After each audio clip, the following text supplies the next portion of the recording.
Miss Tizzy by Libba Moore Gray, illustrated by Jada Rowland. Miss Tizzy always wore a purple hat with a white flower in it and high-top green tennis shoes. The neighbors thought her peculiar, but the children loved her. Miss Tizzy's house was pink and sat like a fat blossom in the middle of a street with white houses, white fences, and a very neat flower gardens. Miss Tizzy had no fence at all, but she had flowers that grew everywhere and spilled over onto the sidewalk.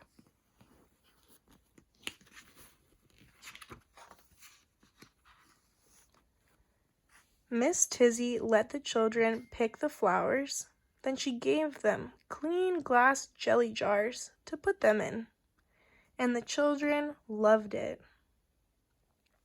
Miss Tizzy's big yellow cat, Hiram, slept in a window box in the middle of some red geraniums. Sometimes he climbed on her shoulders and hung there like a tired old fur piece.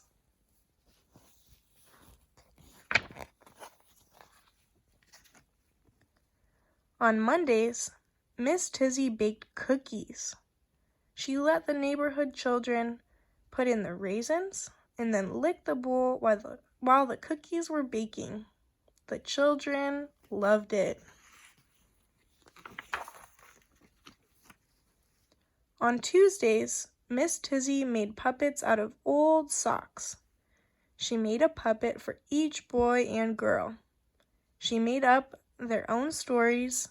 They made up their own stories and put on shows for Miss Tizzy. She laughed and clapped every time, and the children loved it.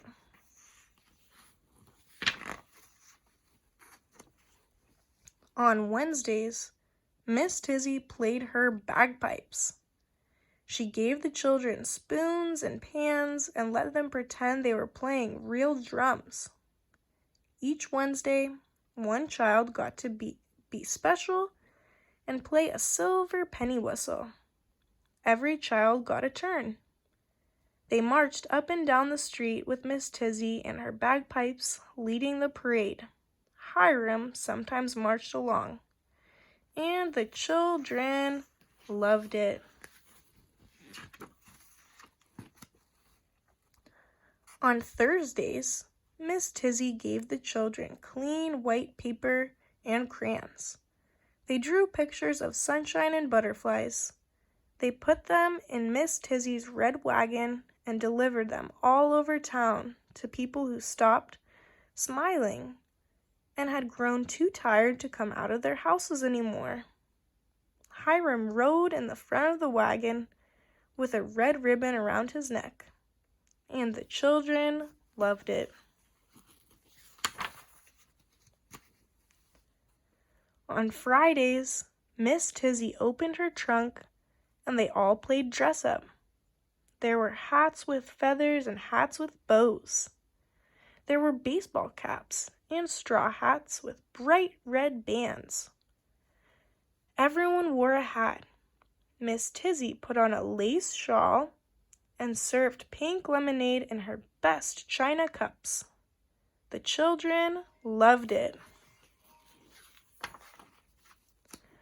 On Saturdays, Miss Tizzy put roller skates on her green tennis shoes and went up and down the sidewalks.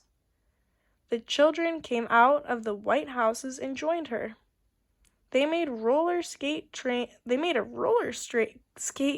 holding onto Miss Tizzy's long skirt. Hiram was usually the caboose.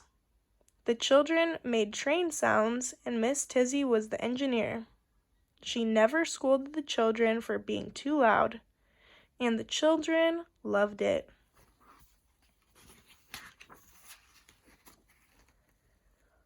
On Sundays, when the day was over, the children stretched out on the bright quilts in Miss Tizzy's backyard and looked up at the stars. The tree frogs croaked their summer sounds as Miss Tizzy sang songs about the moon, slightly off key. The children didn't care. They loved it.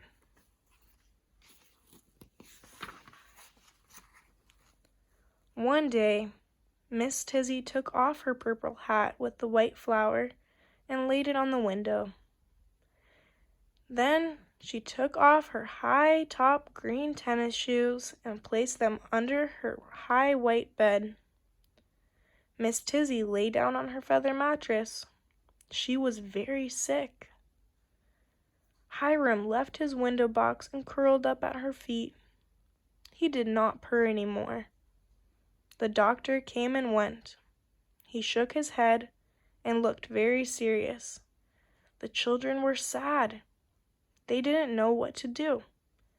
They missed their grown-up friend. Finally, they had an idea.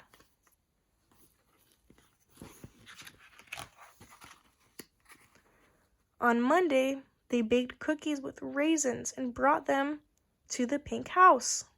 On Tuesday, they stood in the yard and held up puppets to the window. They put on a puppet show just for Miss Tizzy.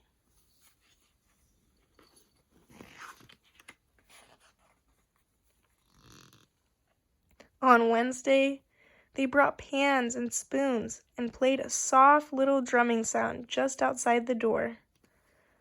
On Thursday, they drew pictures with orange and red crayons and put them in Miss Tizzy's mailbox. On Friday, they put on funny hats and left a tea tray at the front door. They left Hiram a bowl of cool milk. On Saturday, they put a brand new pair of skates in a big box with a purple ribbon on top and took them to Miss Tizzy.